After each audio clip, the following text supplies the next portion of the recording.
Hello, welcome back. I come to you currently from Dallas, Texas, which is where my parents live. I came to the US to see my parents and run Boston, which I have now done. I thought in this video I'd give a roundup of how Boston went, how Boston was, and just kind of recap the whole experience, and for the memories, and also for anyone out there who might be trying to qualify for Boston or who also ran Boston and wants to like stay in the Boston fields because it was such an exciting event. Anyone who's interested in running or marathoning, or anyone who wants to know what it was like. And also just for the memories, I wanted to remember the trip because it was really, really special, and yeah, it's something I want to document. Before I go into the whole running and the marathon, what an incredible city Boston is. I mean, obviously, while we were there, the weather was incredible, so it was, you know, much easier to view the city in a nice light, as it is with any place when the weather is nice. But the people are so lovely. Flowers were blooming, a lot of daffodils about, which are my favorite flower, so I don't know, it meant a lot to see them everywhere, and it made me very happy. The city goes insane for the marathon and the entire event, which makes the whole thing feel as more than just the actual marathon and the day. It creates such a special community runner feel. I've fallen in love with the city. I absolutely adore Boston, and I definitely want to and probably will be back. It's just an incredible city, and it made the trip that much more special.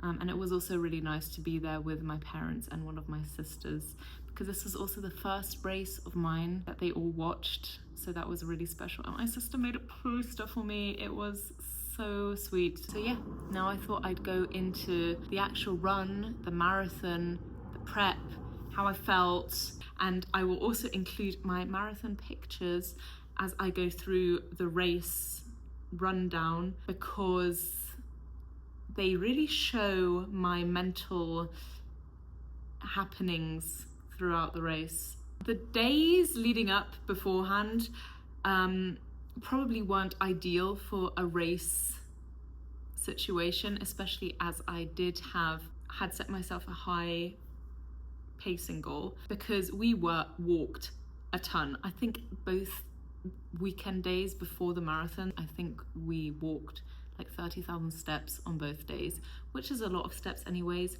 Probably not ideal to be doing the 2 days leading up to a marathon, especially because I did pay for those 2 days during the marathon, which I'll get into. But I have no regrets about it, because I really wanted to experience the city as well, because it would have been such a shame for me to just, you know, fly to Boston for the race and not really get to soak up any of the atmosphere and anything else. I mean, I'm sure you can without walking 30,000 steps, yes, but it just kind of happened by accident, and I have no regrets about it, because I'd rather it be that way than have spent 2 days in bed doing nothing, even though my legs probably would have appreciated it a bit more. The day beforehand, we went out for brunch, had some pasta for dinner.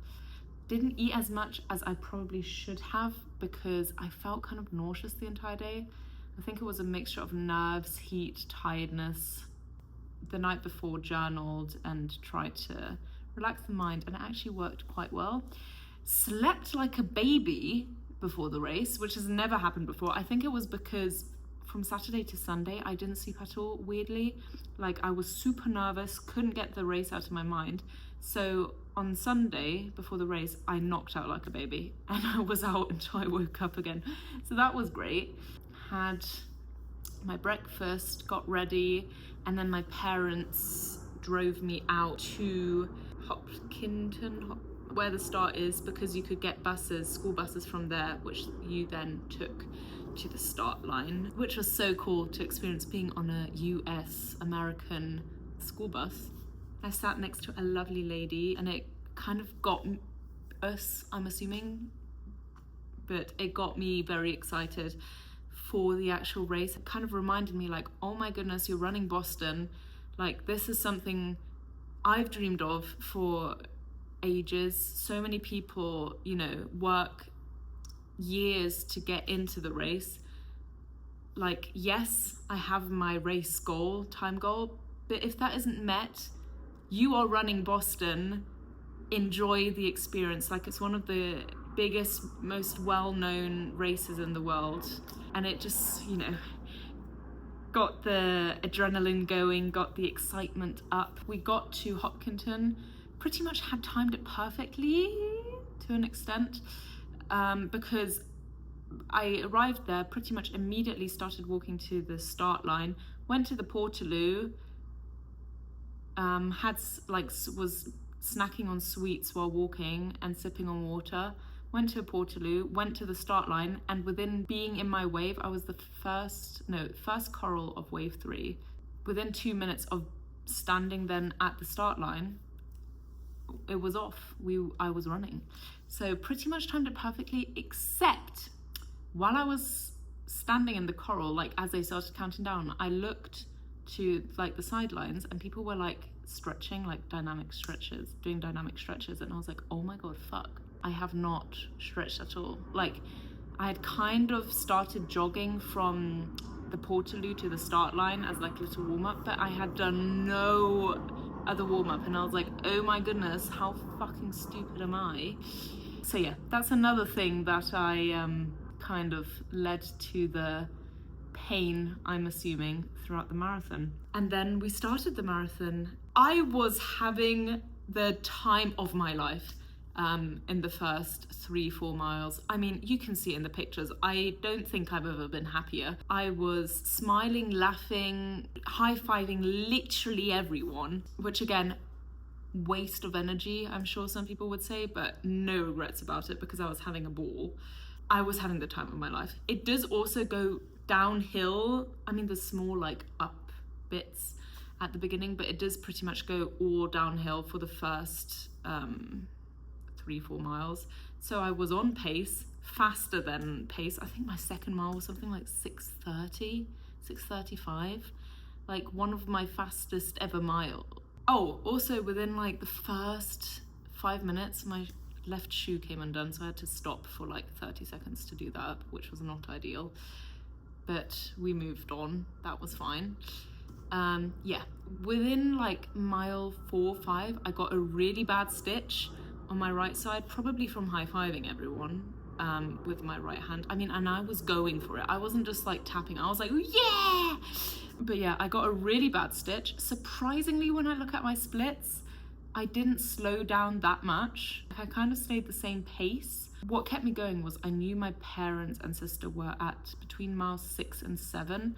So that kind of kept me going for that bit. And then just before mile 7, I ran past them, which was very good and very exciting. I was having a ball. I was like high-fiving everyone. Then trudged on. I just kind of kept on going. The stitch was still there, started subduing, but I mean, I was in a lot of pain. It was like it went up my whole right side of my body, like all down my arm. Yeah, it was not nice. It kind of started subduing, but once it did, my hamstrings, that's when they started feeling tired. And if you've watched any of my other videos, you might know I had Achilles tendonitis, still do, in my left foot, which I had taken some ibuprofen before the race.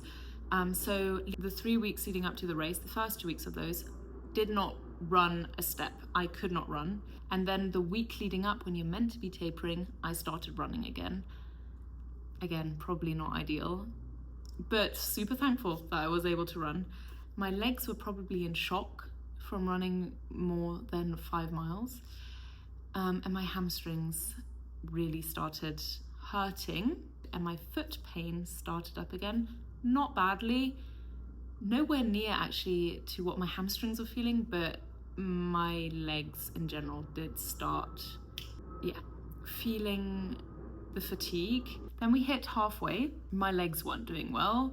Mentally, I was doing okay. I think I passed halfway in literally almost exactly 1:30. So yeah, I was pretty much on track. If I were running a negative split, on track for a 3-hour marathon. But when I passed, I was already thinking to myself, there is no way, with the way my legs are feeling currently, that I can maintain this pace. I knew I had it in me, but my legs, like, I kind of at that point took my focus off of my pacing and more onto the enjoyment of the race and the atmosphere and etc., because we hadn't even hit the hills. What also kept me going was knowing my family was there, and at this point the goal was to see my family at around mile 23. So I had a while to go until I saw my family, but that, throughout the difficult periods, really kept me motivated. Then Wellesley Tunnel came just before halfway point. That was really nice because it goes downhill, and for like 5 minutes it's just college students screaming at you while you're running downhill and high-fiving you, and it just kind of made me forget the pain and fatigue for 5 minutes. So that was crazy, insane. That made me forget, the pain. Yeah, so Wellesley Tunnel was insane, crazy. It was exactly what people say. It's like, I expected it to be on both sides. That was not the case. It is just on your right side as you're running down. But it was definitely really, really helped. I mean, that is such a mood boost during the race at a point just before halfway where, ideally you wouldn't necessarily be feeling any pain or immense fatigue that I was. But you might, you've kind of settled into your pace in most cases. My pace marginally started slowing down at that point, but I was still good. I was taking my gels throughout, having water pretty much at every water station, which I've never done before, but I wasn't I had tiny sips, but it worked quite well, especially with the gels. I prefer having frequent replenishment water-wise, but very little at each frequent bit. My bladder was doing well. That was not an issue. Past halfway, few miles down, the hills started. I mean, okay, yes, they are hills. They are not ideal, especially where they are. Are they the hardest hills I've ever run? No. And if my legs would have been feeling better, would I have despised them as much as I did? No. I think the issue was that my legs, even running downhill at this point, I was having trouble moving my legs forward. They weren't in it. My legs, the way I described it afterwards was like moving lead through water. They have never felt this tired. It was not good. It was not good. So yeah, the hills were what they were, and I kind of completely let go of my sub-3 goal, but with more carelessness than I thought. I don't know if that's the right word, but I wasn't angry at myself for it or disappointed at myself for it. I was just I kind of framed it in the way look, you've got it in you. You will be able to achieve at some point. Maybe today is not that day. Today is definitely not that day. Enjoy being in Boston. Enjoy the nice weather. Enjoy your family being here. So that's kind of what happened. At this point also, I started feeling really nauseous. I had been taking gels every 30 to 35 minutes.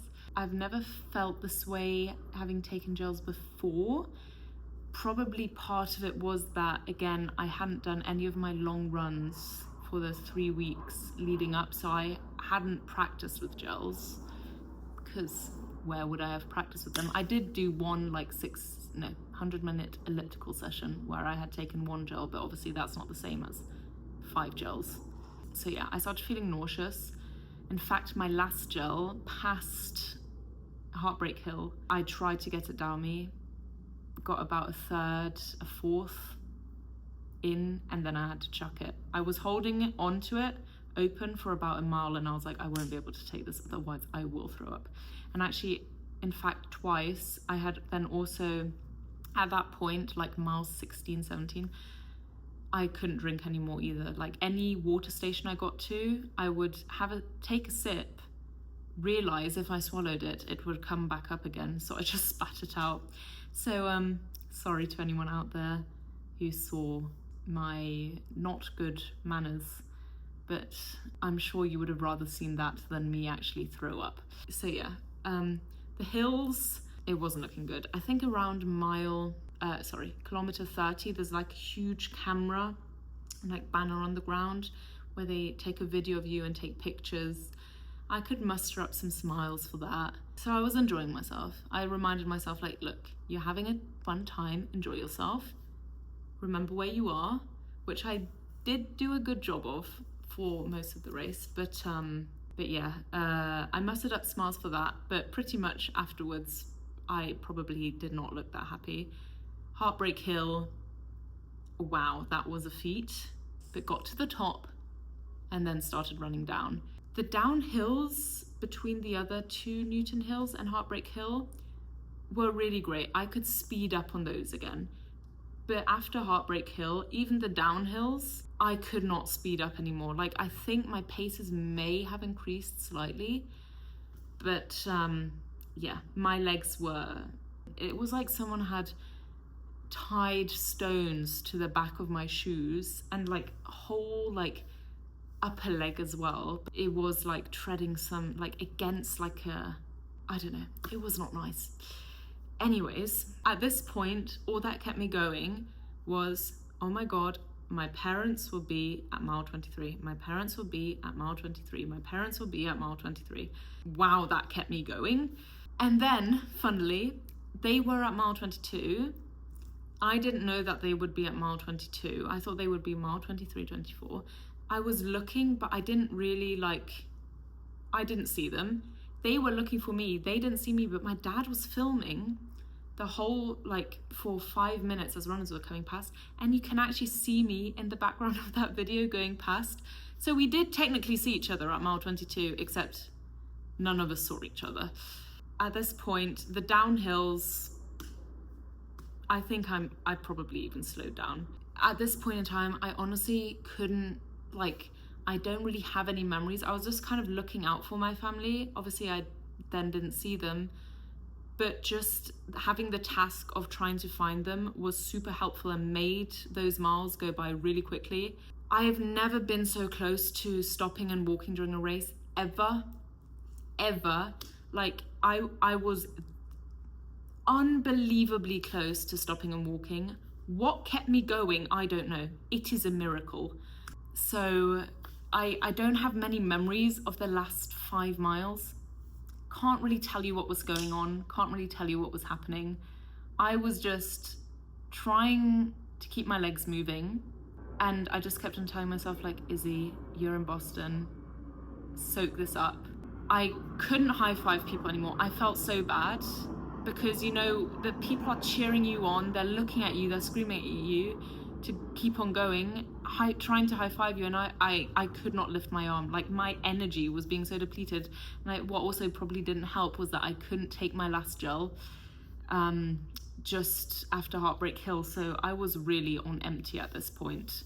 One girl, this is ingrained in my memory, what really helped me at this point was the people, when I was running past, because I was running quite close to the edge, we were making one-on-one eye contact I was making eye contact with a few people, and one girl, she looked at me and she almost whispered, she was like, "You are so powerful, girl."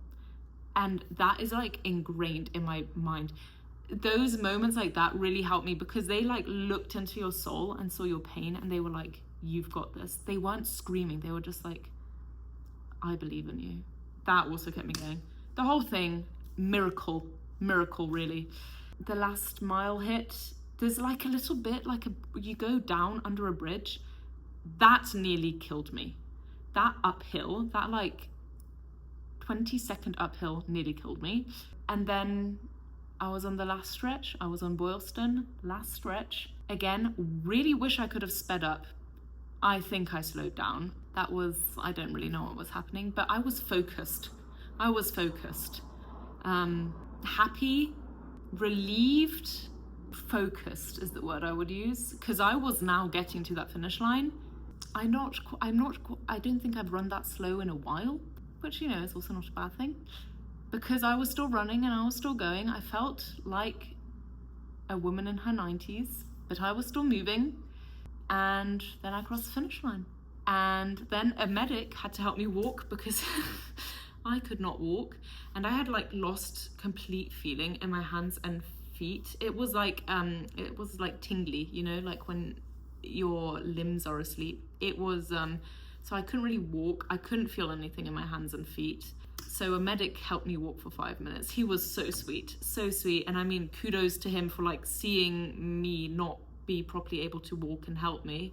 And then I got my medal, took some pictures, reveled in the happiness, walked a really long way. The atmosphere at the end was incredible, and I mean, you can see from the pictures, I was so happy. And the final time I came in was 3:12:57, I want to say, which is a PB by 10 minutes, just under 10 minutes. So that is really good and very exciting, which just, I just had to remind myself, like, it's insane that I never even thought I would be able to run like a sub 4-hour marathon. Like, once that was my all-time goal, and now I'm trying for sub 3. Didn't do it, but I ran my fastest ever marathon with like the tiredness and fatigue and pain that I had. And then I was just like, Izzy, like, that just goes to show, like, marathons are about so much more than just like the end time, whether you meet your goal or not. Like, yeah, I didn't meet the sub 3, but I will do that one day. I got my fastest ever half marathon time. On Strava it says under 1:30. I don't know. So I am proud of myself, and I was proud of myself. And then hearing my mum on the phone when I called her about where to meet her, she sounded so proud, and I just like broke down in tears. That was the experience. Incredible. Be cute again, and we'll be back again next year, I think. I will speak more about everything else in a moment. I'm going to take a quick interlude because my mum has just messaged me whether I want a glass of wine, and I would like a glass of wine, so I will see you later. Hello, I am now back many hours later. A glass of wine, actually champagne, and dinner later, so we've had a few hours. I don't think I have that much more to say, but I kind of rushed off and I just wanted to, you know, close off the video properly. Also, can we appreciate me wearing blue in honor of Boston? And I had actually also on race day had blue nails, Boston blue nails. And oh, something I forgot to mention, so sweet, at the athletes village before the race, a girl was handing out beaded bracelets which her friend had made for her to hand out at the village, and I wore it all throughout the marathon, which I thought would annoy me but didn't. And if anything, it kind of gave me a bit of comfort because I was like, wow, this is such a cool experience and such like a, I don't know, like a community feel thing. I wore it the whole week afterwards. I still wear it pretty much every single day because it just makes me happy.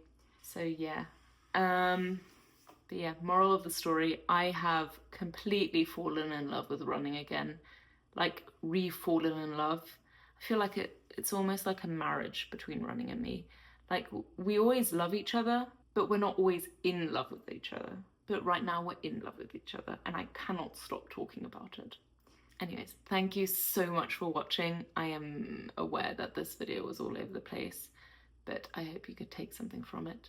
I will see you soon. Goodbye. That's a lot.